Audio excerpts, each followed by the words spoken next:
الحمدللہ رب العالمین نحمدہ ونصلی علی رسولہ کریم اما بعد فاعوذ باللہ من الشیطان الرجیم بسم اللہ الرحمن الرحیم طٰہٰ ما انزلنا علیک القرآن لتشقى الا تذکرۃ لمن یخشی تنزیلا ممن خلق الارض والسماوات العلی صدق اللہ العظیم اللہم صلی علی محمد وعلی آل محمد کما صلیت علی ابراہیم وعلی آل ابراہیم انک حمید مجید اللہم بارک علی محمد وعلی آل محمد کما بارکت علی ابراہیم وعلی آل ابراہیم انک حمید مجید اللہم ارنا الحق حقا وارزقنا اتباعہ وارنا الباطل باطلا وارزقنا اجتنابہ ربی یسر ولا تعسر وتمم بالخیر رب اشرح لی صدری ویسر لی امری واحلل عقدۃ من لسانی یفقہوا قولی وجعلی وزیر من اہلی آمین یا رب العالمین۔ السلام علیکم ورحمۃ اللہ وبرکاتہ۔ ناظرین محترم، پروگرام معلومات قرآن میں خوش آمدید۔ الحمدللہ ہم نے سورۃ المریم کا مطالعہ ہم مکمل کر چکے تھے اور آج انشاءاللہ تعالی ہم آغاز کرنے جا رہے ہیں سورۃ طٰہٰ کا، سورۃ طٰہٰ جس میں کہ حضرت موسیٰ علیہ السلام کی داستان حیات ہے۔ رکو نمبر 1 میں ذکر ہوا ہے حضرت موسیٰ علیہ السلام پر ظہور نبوت۔ پہلے رکو میں حضرت موسیٰ علیہ السلام کو نبوت سے سرفراز کرنے کا ذکر ہے۔ آپ علیہ السلام اپنے اہل خانہ کے ساتھ مدین سے واپس مصر جا رہے تھے۔ دوران سفر انہیں ایک جگہ آگ نظر آئی۔ جب وہ آگ کے پاس پہنچے تو اللہ کی طرف سے آواز آئی کہ اے موسیٰ علیہ السلام، میں تمہارا رب ہوں، لہٰذا صرف میری ہی بندگی کرو، نماز قائم کرو میری یاد کے لیے، آخرت آنے والی ہے، اس کی تیاری سے غافل نہ ہو۔ پھر اللہ نے انہیں کچھ نشانیاں دیں، فرمایا کہ اپنا عصا پھینکو۔ عصا پھینکا تو وہ اژدہا بن گیا۔ پھر کہا کہ اپنا ہاتھ اپنے گریبان میں ڈالو۔ گریبان سے ہاتھ باہر نکالا تو چمک رہا تھا۔ فرمایا یہ 2 نشانیاں ہیں، ان کے ساتھ فرعون کے پاس جاؤ، وہ سرکشی پر اتر آیا، اسے سیدھی راستے کی طرف آنے کی دعوت دو۔ رکن نمبر 2 میں ذکر ہوا حضرت موسیٰ علیہ السلام کی ایمان افروز دعائیں اور ان کی قبولیت۔ دوسرے رکوع میں حضرت موسیٰ علیہ السلام کی ایمان افروز دعاؤں کا ذکر ہے۔ انہوں نے التجا کی کہ اے اللہ میرا سینہ کھول دے، میری زبان میں روانی پیدا کر دے تاکہ لوگ میری دعوت کو سمجھ سکیں، میرے بھائی ہارون کو بھی میرے ساتھ اس کام میں شریک فرما دے۔ اللہ نے یہ دعا قبول کی اور فرمایا کہ اے موسیٰ علیہ السلام، ہم نے آپ پر پہلے بھی بہت سے احسانات کیے ہیں۔ آپ کو پیدائش کے فوراً بعد فرعون کے ظلم سے بچایا، پھر آپ سے ایک قتل ناحق ہو گیا تھا، تب بھی آپ کو فرعون کے انتقام سے محفوظ رکھا۔ اب آپ اور آپ کے بھائی ہارون علیہ السلام جائیں فرعون کے پاس اور اس کو بڑے نرم انداز سے توحید کی دعوت دیں۔ رکن نمبر 3 فرعون کی سرکشی اور جادوگروں کی حق پرستی۔ تیسرے رکوع میں فرعون کی ہٹ دھرمی اور ظالمانہ روش کا بیان ہے۔ اس نے حضرت موسیٰ علیہ السلام کی پیش کردہ معجزات کو جادو قرار دیا۔ معجزات کے مقابلے کے لیے ماہر جادوگر کو جمع کیا گیا۔ جادوگر مقابلہ میں ہار گئے اور انہیں یقین ہو گیا کہ حضرت موسیٰ علیہ السلام کے پاس پیش کردہ معجزات جادو نہیں ہیں۔ وہ بے اختیار سجدے میں گر گئے اور حضرت موسیٰ علیہ السلام اور حضرت ہارون علیہ السلام کی رسالت اور اللہ کی واحدانیت پر ایمان لے آئے۔ فرعون نے انہیں ہاتھ پاؤں کاٹنے اور صلیبوں پر لٹکانے کی دھمکی دی۔ جواب میں جادوگروں نے کہا کہ ہم پر حق واضح ہو چکا ہے، تم نے جو کرنا ہے کر لو، تم ہماری دنیا کی زندگی ختم کر سکتے ہو لیکن آخرت میں جزا و سزا کا اختیار نہیں رکھتے۔ فیصلے آخرت میں ہوں گے۔ جس نے اللہ کی نافرمانی کی وہ جہنم میں اس حال میں ہوگا کہ عذاب اور تکلیف کی وجہ سے نہ زندوں میں شمار ہوگا اور نہ ہی مر سکے گا کہ تکلیف سے نجات پائے گا۔ جو اللہ کا کہنا مانے گا اس کے لیے جنت کی دائمی نعمتیں ہوں گی۔ رکوع نمبر 4 میں ذکر ہوا ہے اجلت پسندی نقصان پہنچاتی ہے۔ چوتھے رکوع میں فرعون اور اس کے لشکروں کی تباہی اور پھر بنی اسرائیل پر اللہ کے احسانات کا ذکر ہے۔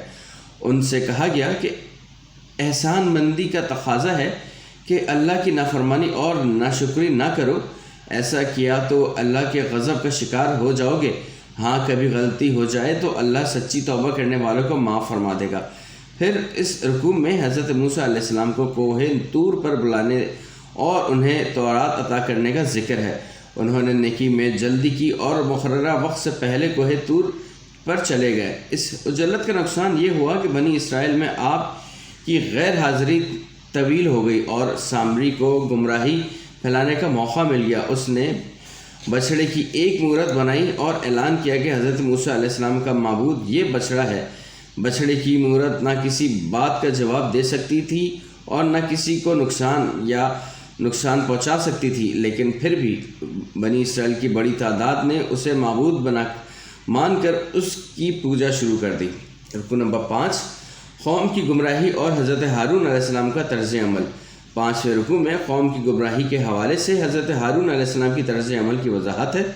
انہوں نے مشرکین کو بچڑے کی پرستش سے روکا۔ مشرکین انتہائی ضد پر اتر آئے اور کہا کہ ہم حضرت موسیٰ علیہ السلام کی آمد تک یہ عمل نہ چھوڑیں گے۔ اگر حضرت ہارون علیہ السلام سختی کرتے تو مشرکین اور قوم کے دیگر افراد میں خانہ جنگی شروع ہو جاتی۔ انہوں نے قوم کو تفرقہ سے بچانے اور اس کی حدت کو قائم رکھنے کے لیے شدت سے کام نہ لیا اور حضرت موسیٰ علیہ السلام کی آمد کا انتظار کیا۔ حضرت موسیٰ علیہ السلام نے سامری سے باس پرست کی اور فرمایا، جاؤ اب تم زندگی بھر اچھوت کی طرح رہو گے، کوئی تمہارے قریب آئے گا تو تمہیں تکلیف ہوگی۔ بچڑے کی مورت کو ہم جلا دیں گے اور اس کی راکھ کو دریا میں بہا دیں گے۔ رکوع نمبر 6 میں ذکر ہوا روز قیامت شفاعت کی حقیقت۔ 6 رکوع میں خبردار کیا گیا کہ روز قیامت کوئی شفاعت فائدہ نہ دے گی۔ ہاں اللہ جسے اجازت دے گا وہ ایسے بندہ کے حق میں شفاعت کرے گا جس کے لیے اللہ شفاعت قبول کرنا پسند فرمائے گا۔ تمام چہرے اللہ کے سامنے جھکے ہوئے ہوں گے۔ ظلم کرنے والا برباد ہوگا اور خلوص کے ساتھ نیک اعمال کرنے والا کامیاب ہوگا۔ نبی اکرم صلی اللہ علیہ وسلم کو تلقین کی گئی کہ آپ قرآن حکیم یاد کرنے کے لیے جلدی نہ کریں، سکون سے وحی کی نزول کو وصول کریں۔ اللہ آپ صلی اللہ علیہ وسلم کو خود ہی یہ قرآن یاد کرا دے گا۔ البتہ اللہ سے دعا کرتے رہیں کہ ربی زرنی علما، اے میرے رب مجھے بڑھا دے علم کے اعتبار سے۔ رکوع نمبر 7 میں ذکر ہوا ہے قرآن سے بے رغبتی کی سزا۔ 7ویں رکوع میں قصہ آدم میں ابلیس بیان ہوا۔ اللہ کے حکم پر تمام فرشتوں نے حضرت آدم علیہ السلام کو سجدہ کیا سوائے ابلیس کے۔ پھر حضرت آدم علیہ السلام نے اس کی ترغیب پر بھولے سے جنت کے ممنوع اور درخت کا پھل کھا لیا اور جنت سے محروم ہو گئے۔ انہوں نے اللہ کی بارگاہ میں توبہ کی اور اللہ نے ان کی توبہ قبول فرما لی اور دنیا میں خلافت کے لیے بھیج دیا۔ انہیں آگاہ کیا گیا کہ میں تمہاری ہدایت کے لیے وحی کا سلسلہ جاری رکھوں گا۔ جس نے میری وحی کی پیروی کی وہ کبھی بھی نامراد نہ ہوگا۔ جس نے وحی سے غفلت برتی تو وہ دنیا میں چین اور سکون سے محروم ہو جائے گا۔ روز قیامت اسے اندھا کر کے اٹھایا جائے گا۔ وہ فریاد کرے گا کہ مجھے اندھا کر کے کیوں اٹھایا گیا؟ دنیا میں تو میں دیکھنے والا تھا۔ جواب دیا جائے گا کہ جس طرح تم دنیا میں وحی کے حوالے سے جان بوجھ کر اندھے بنے ہوئے تھے، آج تمہیں تمہاری اسی روش کی وجہ سے اندھا کر کے اٹھایا گیا۔ اللہ ہمیں قرآن حکیم کی تلاوت، اس کا فہم، اس کے احکامات پر عمل اور اس کے اجتماعی احکامات کی نفاذ کے لیے جد و جہد، اس کی تعلیمات کو دوسروں تک پہنچانے کی توفیق عطا فرمائے، آمین۔ رکوع نمبر 8، نبی اکرم صلی اللہ علیہ وسلم سے خصوصی خطاب۔ آخری رکوع میں نبی اکرم صلی اللہ علیہ وسلم کو صبر اور اللہ کے ذکر کی تلقین کی گئی۔ آپ صلی اللہ علیہ وسلم کو حکم دیا گیا کہ سورج کے طلوع اور غروب ہونے سے پہلے رات کی گھڑیوں میں اور دن کے اطراف میں اللہ کا ذکر کر کے قلبی سکون حاصل کریں۔ آپ صلی اللہ علیہ وسلم کافروں کی شان و شوکت اور مال و اسباب سے متاثر نہ ہوں۔ اللہ کی مدد کے حصول کے لیے خود بھی نماز پڑھیے اور گھر والوں کو بھی اس کی تلقین کیجیے۔ اللہ یہ نہیں چاہتا کہ لوگ اللہ کی یاد سے غافل ہو کر رزق حاصل کرنے کے لیے ہی محنت کرتے رہیں۔ لوگوں کا رازق اللہ ہے۔ دنیا میں وہ ہر ایک کو رزق دے رہا ہے، البتہ آخرت کی نعمتیں صرف متقیوں کے لیے ہے۔ مشرکین تنزیہ کہتے ہیں کہ نبی اکرم صلی اللہ علیہ وسلم پر ان کی فرمائش کے مطابق معجزہ نازل کیوں نہ ہوا؟ جواب دیا گیا کہ کیا یہ قرآن معجزہ نہیں ہے جس کی مثل کلام پیش کرنے سے وہ عاجز ہیں؟ اگر اللہ انہیں قرآن کے نزول سے پہلے ہی نافرمانیوں کی سزا دے دیتا تو وہ شکوہ کرتے کہ اے اللہ تو نے کیوں نہ ہماری طرف رسول بھیجا تھا کہ اس کے ذریعے ہم ہدایت پر آ جاتے۔ اب جب کہ رسول صلی اللہ علیہ وسلم آ چکے ہیں تو وہ پھر بھی ایمان لانے کی تیار نہیں۔ ٹھیک ہے، وہ انتظار کر لیں، عنقریب قیامت آ جائے گی اور فیصلہ کر دیا جائے گا کہ کون حق پر تھا اور کون باطل پر۔ اللہ ہمیں روزہ قیامت سے سرخرو فرمائے، آمین یا رب العالمین۔ ناظر محترم، یہاں پہ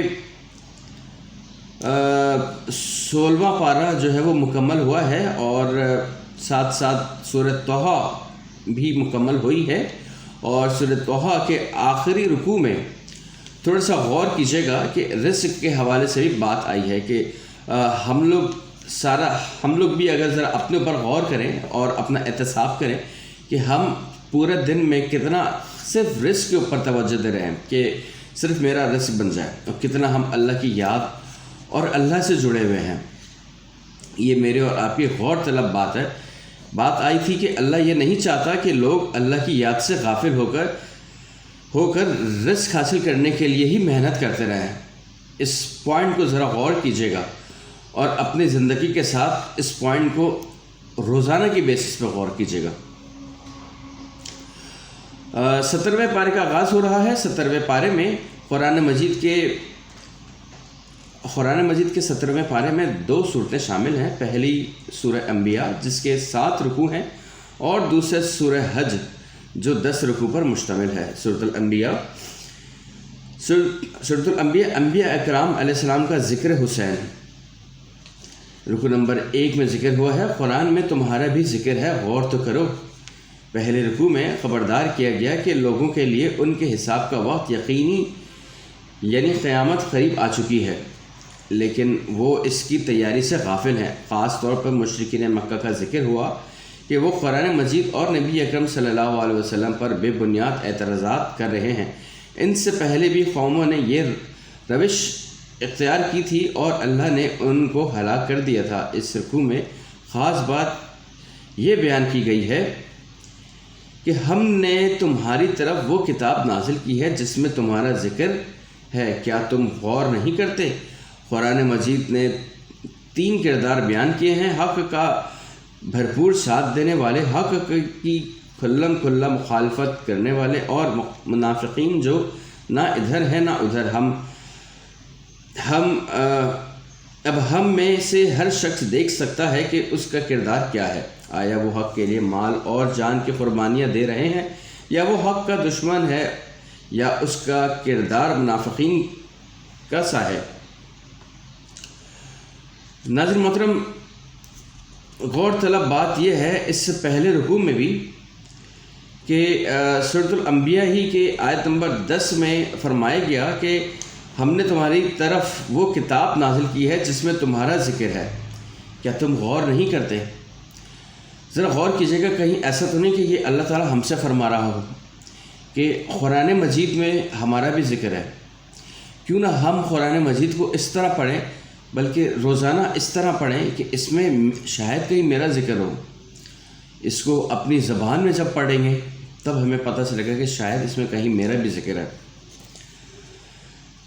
رکوع نمبر 2 میں ذکر ہوا ہے باطل حق کا مقابلہ نہیں کر سکتا۔ دوسرے رکوع میں آگاہ کیا گیا کہ جب بھی اللہ نے کسی قوم کے سرکشوں کو ہلاک کیا تو وہ عذاب سے بچنے کے لیے بھاگنے لگے، لیکن عذاب نے انہیں گھیر لیا۔ وہ فریادیں کرتے رہے کہ ہم ہی ظالم ہیں، لیکن اب اعتراف جرم کام نہ آیا، اور بالآخر اللہ نے ان کو ملیہ میٹ کر دیا۔ اللہ نے کائنات کسی شغل کے لیے پیدا نہیں کی، بلکہ یہاں ایک معرکہ حق و باطل برپا ہے۔ ناظر محترم، غور کیجیے گا کہ اللہ تعالیٰ فرما رہے ہیں کہ اللہ نے کائنات کسی شغل کے لیے پیدا نہیں کی۔ کہیں ایسا تو نہیں کہ ہم نے کائنات کو صرف اپنے شغل کے لیے سمجھ لیا ہو، یہاں ایک معرکہ حق و باطل پر پا ہے۔ موت تو کسی وقت بھی آ سکتی ہے نا، کہیں ایسا نہ ہو کہ موت اس حالت میں آئے کہ ہم حق پر نہ ہو۔ اس پہ ایک بڑا پیارا شعر ہے، ستیزہ کار رہا ہے ازل سے تا انبوس، چراغ مصطفیٰ علیہ السلام سے شرار بو لہی۔ تاریخ گواہ ہے کہ جب بھی اہل حق نے پامردگی دکھائی تو اللہ کی یہ شان ظاہر ہوئی، بلکہ ہم حق کو اٹھا کر باطل پر دے مارتے ہیں، پھر وہ اس کا سر توڑ دیتا ہے اور باطل ہی مٹ جانے والا ہے۔ یہ آیات ہے سورۃ الانبیاء میں، آیت نمبر 18 میں۔ رکوع نمبر 3 میں ذکر ہوا ہے انسان کی امتحان کی 2 صورتیں ہیں۔ تیسرے رکوع میں اللہ کی کئی نعمتوں اور قدرتوں کے ذکر کے بعد بیان کیا گیا کہ انسان کے لیے ان نعمتوں سے استفادہ عارضی ہے، اس نے موت کا مزہ چکھنا ہے۔ دنیا میں اللہ اسے ان نعمتوں کے ذریعے آزما رہا ہے، کبھی نعمتیں دے کر شکر کا امتحان لیتا ہے اور کبھی نعمتیں چھین کر صبر کے امتحان سے گزارتا ہے۔ اللہ ہمیں شکر اور صبر کی توفیق عطا فرمائے، آمین۔ مشرکین مکہ نبی اکرم صلی اللہ علیہ وسلم کا مذاق اڑاتے ہیں، لیکن عنقریب اس مذاق اڑانے کا بھیانک انجام ظاہر ہو کر رہے گا۔ رکن نمبر 4 میں ذکر ہوا ہے رائی کے دانے کے برابر عمل کا بھی حساب ہوگا۔ چوتھے رکوع میں خبردار کیا گیا کہ اللہ روز قیامت عدل کے میزان قائم فرمائے گا۔ اگر کسی فرد نے رائی کے دانے کے برابر کوئی عمل کیا ہے تو وہ بھی لا کر تولا جائے گا، حساب بالکل صحیح ہوگا اور کسی کے ساتھ کوئی ظلم نہیں کیا جائے گا۔ پھر اس رکوع سے انبیاء کرام علیہ السلام کی ذکر حسین کا آغاز ہوا۔ حضرت موسیٰ علیہ السلام اور حضرت ہارون علیہ السلام کو ایسی کتاب دی گئی جو حق و باطل میں فرق کرنے والی روشنی اور نصیحت تھی۔ اس سے وہ متقی ہدایت حاصل کرتے تھے جو اللہ سے ڈرتے اور روز قیامت اس کے سامنے حاضری کے احساس سے لرزاں و ترساں رہتے۔ اب اللہ نے قرآن کی صورت میں بڑا مبارک ذکر نازل کیا ہے تاکہ ہم اس سے ہدایت حاصل کرتے رہیں۔ ناظر محترم غور کیجیے گا کہ اللہ فرمانے کہ اب اللہ نے قرآن کی صورت میں بڑا مبارک ذکر نازل کیا ہے تاکہ ہم اس سے ہدایت حاصل کرتے رہیں۔ روزانہ ہم کتنی ہدایت حاصل کرتے ہیں، غور کیجیے گا۔ رکوع نمبر 5 میں ذکر ہوا ہے بت پرستوں پر اہتمام حجت۔ 5ویں رکوع میں حضرت ابراہیم علیہ السلام کی طرف سے بت پرستوں پر حجت پوری کرنے کا ذکر ہے۔ انہوں نے بت خانے میں داخل ہو کر چھوٹے بتوں کو ایک تشہ سے توڑا اور وہ تشہ بڑے بت کے کندھے پر رکھ دیا۔ مشرکین نے پوچھا کہ ہمارے معبودوں کا یہ حشر کس نے کیا ہے؟ آپ علیہ السلام نے جواب دیا کہ بڑے بت نے کیا ہوگا، جا کر ٹوٹے ہوئے بتوں سے پوچھ لو۔ انہوں نے کہا کہ اے ابراہیم، تم جانتے ہو کہ یہ بت بول نہیں سکتا۔ فرمایا کہ افسوس ہے تم پر اور تمہارے معبودوں پر، تم ایسے معبودوں کی پوجا کر رہے ہو جو اپنا دفاع نہیں کر سکتے، وہ تمہیں کیا نفع یا نقصان پہنچائیں گے۔ مشرکین پر حجت پوری ہوئی اور حق واضح ہو گیا، لیکن آبا پرستی قبولیت حق کی راہ میں رکاوٹ بن گئی۔ انہوں نے حضرت ابراہیم علیہ السلام کو دہکتی ہوئی آگ میں جلا کر بھسم کرنے کی سازش کی، لیکن ہر شے میں تاثیر اللہ ہی کے اذان سے ہے۔ اللہ نے آگ کو حکم دیا کہ ٹھنڈی اور سلامتی والی ہو جا۔ ابراہیم علیہ السلام پر آگ کے شعلے ابراہیم علیہ السلام کے لیے گلستان بن گئے اور سازش کرنے والے رسوا ہوئے۔ پھر اللہ نے انہیں حضرت اسحاق علیہ السلام اور حضرت یعقوب علیہ السلام جیسے صالح اولاد عطا کی اور ان پر ایمان لانے والے حضرت لوط علیہ السلام کو نبوت و رسالت سے سرفراز کیا۔ رکوع نمبر 6 انبیاء اکرام علیہ السلام پر اللہ کی عنایت۔ 6 رکوع میں حضرت نوح علیہ السلام، حضرت داؤد علیہ السلام، حضرت سلیمان علیہ السلام، حضرت ایوب علیہ السلام، حضرت اسماعیل علیہ السلام اور حضرت ادریس علیہ السلام اور حضرت ذوالکفل علیہ السلام پر اللہ کی عنایت کا بیان ہے۔ پھر حضرت یونس علیہ السلام کا ذکر ہوا کہ جنہوں نے اللہ کی اجازت آنے سے قبل ہی اپنے قوم کو چھوڑ کر ہجرت اختیار کر لی تھی۔ اللہ نے انہیں ایک آزمائش سے گزارا، ایک مچھلی نے انہیں نگل لیا۔ انہوں نے فریاد کی لا الہ الا انت سبحانک انی کنت من الظالمین۔ اے اللہ تیرے سوا کوئی معبود نہیں، تو پاک ہے، بے شک میں ہی ظالموں میں سے تھا۔ اللہ نے ان کی فریاد سن لی اور مچھلی نے اللہ کے حکم سے انہیں خشکی پر اگل دیا۔ حضرت زکریا علیہ السلام کی دعا اللہ نے قبول کی۔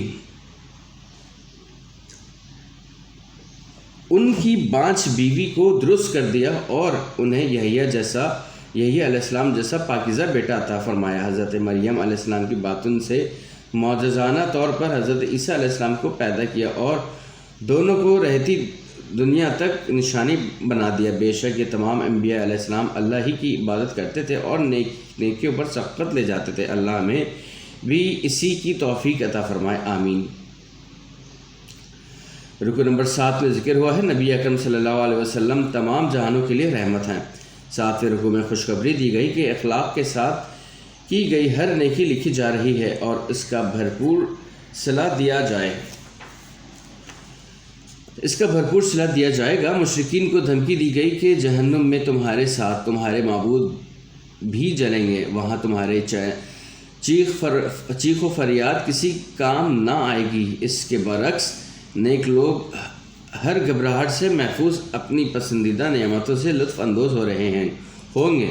دنیا میں بھی زمین کی وارث کا آخر کار نیک بندے ہی بنیں گے۔ یہ وہ خوشخبری ہے جو اللہ نے زبور میں لکھ دی تھی۔ اس خوشخبری کا ظہور نبی اکرم صلی اللہ علیہ وسلم کی امت میں ہوگا، کیونکہ آپ صلی اللہ علیہ وسلم کے بارے میں ارشاد باری تعالیٰ ہے، اور اے نبی صلی اللہ علیہ وسلم ہم نے آپ کو نہیں بھیجا مگر تمام جہانوں کے لیے رحمت بنا کر۔ یہ اللہ کی رحمت ہے کہ ہی کا مظاہرہ ہوگا کہ زمین سے ظالموں کا اقتدار ختم ہوا اور خدا ترس بندے زمین کی وراثت بنے۔ رکوع کے آخر میں آپ صلی اللہ علیہ وسلم کے حوالے سے شرک کا سد باب ہے۔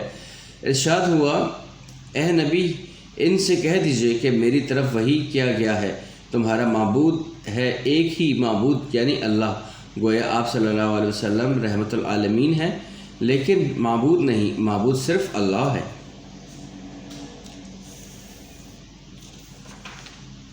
یہاں پہ سورۃ الانبیاء کا مطالعہ جو ہے وہ مکمل ہوا ہے۔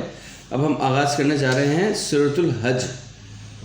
سورۃ الحج میں باطل تصورات کی زوردار نفی کا ذکر ہے۔ رکوع نمبر 1 میں ذکر ہے اللہ کی عظیم قدرتوں کا بیان۔ پہلے رکوع میں قیامت کے واقعہ ہونے کا ذکر ہے۔ روز قیامت دودھ پلانے والیاں اپنے دودھ پیتے بچے کو چھوڑ دیں گی، حمل والیاں اپنے حمل گرا دیں گی۔ لوگ دیوانے نظر آئیں گے، حالانکہ وہ دیوانے نہیں ہوں گے، بلکہ ان پر اللہ کا عذاب ہوگا جو بڑا شدید ہے۔ لوگوں میں سے ایسے بھی ہیں جو اللہ کی اس قدرت کے بارے میں شک کرتے ہیں کہ وہ ہر انسان کو مرنے کے بعد دوبارہ زندہ کرے گا۔ کیا وہ غور نہیں کرتے کہ اللہ نے پہلے انسان کو مٹی سے پیدا کیا، پھر اس نے نسل انسانی کے نطفے سے افزائش کی، نطفے کو جمع ہوا خون، جمے ہوئے خون کو بوٹی اور پھر بوٹی پر نقش و نگار بنا کر انسان کی نقشہ کشی کی۔ اس کے بعد انسان کو ایک صحیح سالم بچے کے طور پر دنیا میں بھیج دیا۔ پھر رفتہ رفتہ انسان اپنی عمر کے مختلف مراحل طے کرتے بوڑھاپے کو پہنچ گیا۔ اسی طرح سے کیا وہ دیکھتے نہیں کہ اللہ نے مردہ زمین کو زندہ کیا اور اس میں طرح طرح کی خوبصورت پودے اور نباتات پیدا کیے۔ جو اللہ یہ سب کچھ کر سکتا ہے وہ انسان کو دوبارہ زندہ کرنے پر بھی قادر ہے۔ قیامت آئے گی اور حساب کتاب ہوگا۔ جو لوگ اللہ کی قدرت کے بارے میں جھگڑتے ہیں ان کے لیے دنیا میں رسوائی ہے اور آخرت میں دردناک عذاب۔ رکوع نمبر 2 میں ذکر ہوا ہے دنیا اور آخرت دونوں کا خسارہ۔ دوسرے رکوع میں بیان کیا گیا ہے کہ کچھ لوگ اللہ کی بندگی کرتے ہیں، کنارے کنارے رہ کر فائدہ نظر آئے تو آگے بڑھ جاتے ہیں اور قربانی دینی پڑے تو پیچھے ہٹ جاتے ہیں۔ ایسے لوگ دنیا میں خسارے میں ہیں اور آخرت میں بھی خسارے میں ہیں اور آخرت میں بھی خسارے میں رہیں گے۔ روز قیامت اللہ مخلص اہل ایمان کو جنت میں داخل فرمائے گا۔ اس کے برعکس کافر جہنم کے دردناک عذاب سے دوچار ہوں گے۔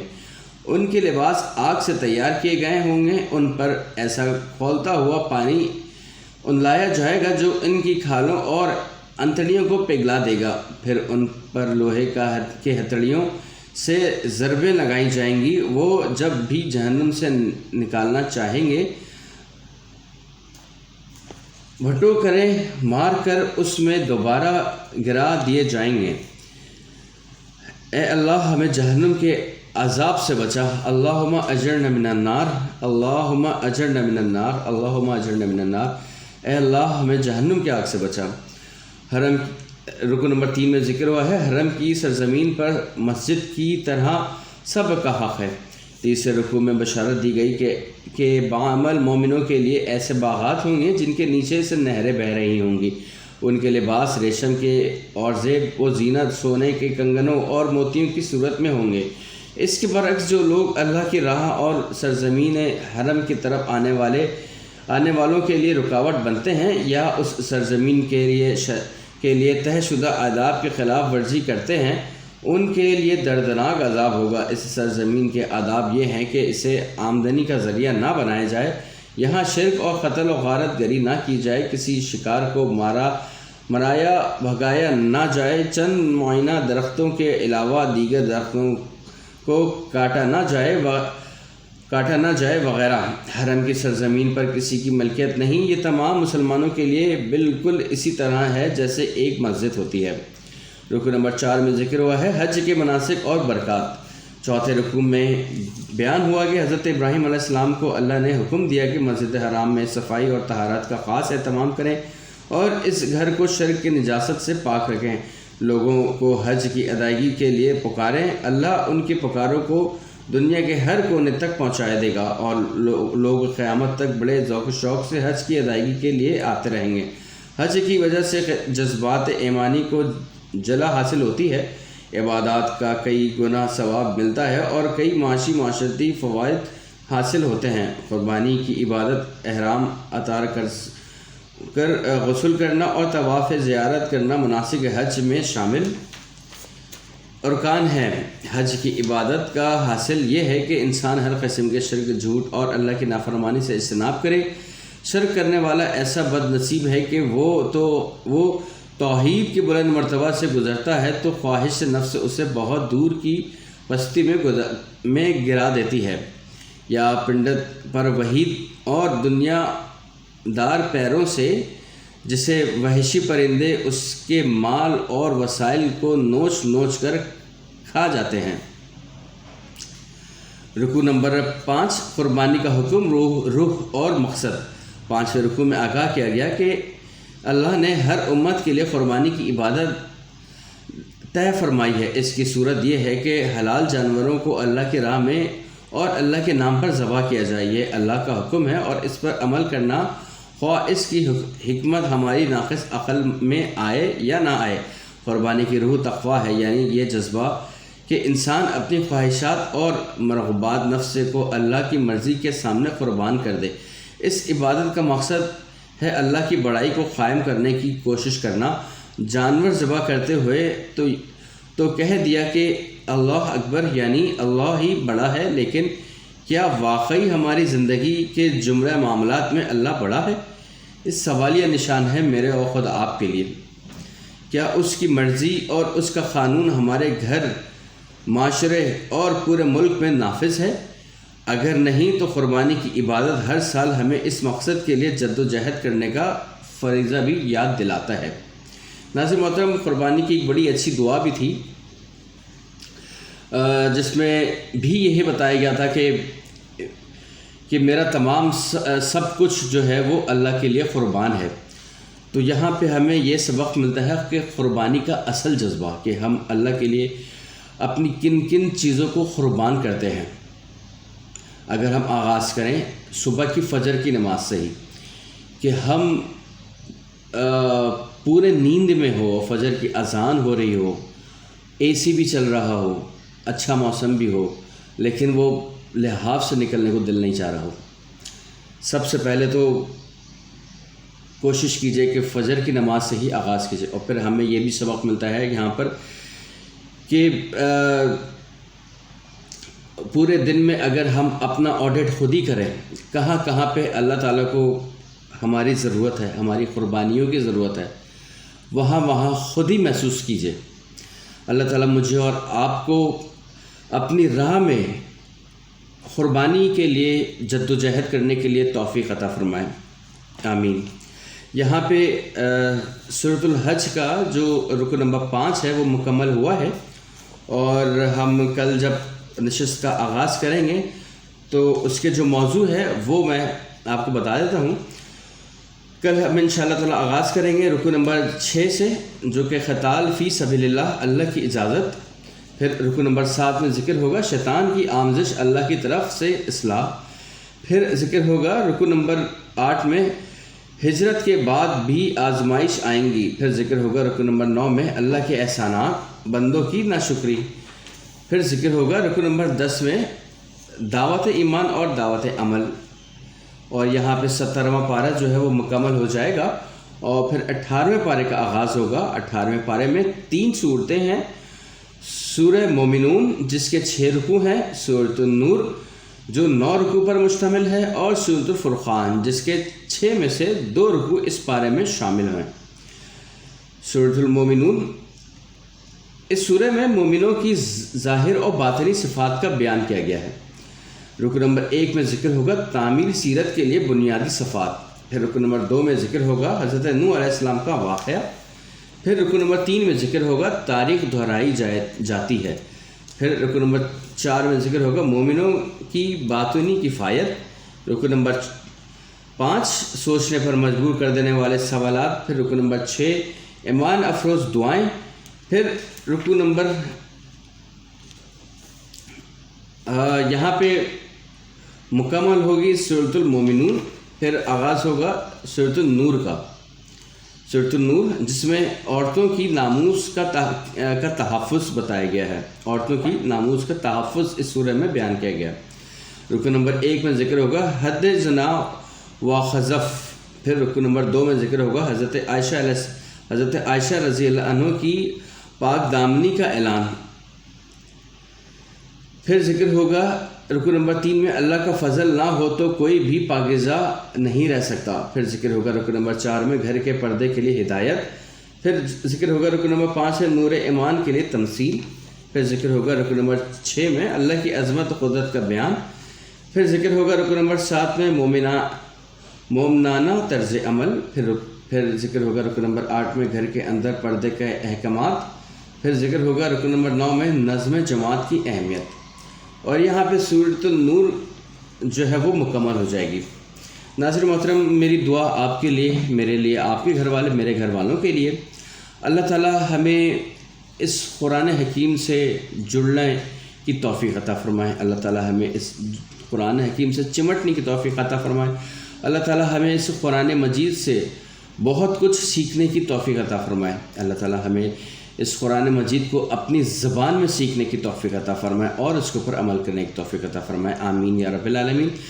ناظرین محترم، یہاں پہ آج کا مطالعہ مکمل ہوا ہے۔ انشاءاللہ تعالی کل دوبارہ نشست میں آپ سے ملاقات ہوگی۔ جب تک کے لیے اجازت دیجیے۔ وآخر دعوانا ان الحمد للہ رب العالمین۔ السلام علیکم ورحمۃ اللہ وبرکاتہ۔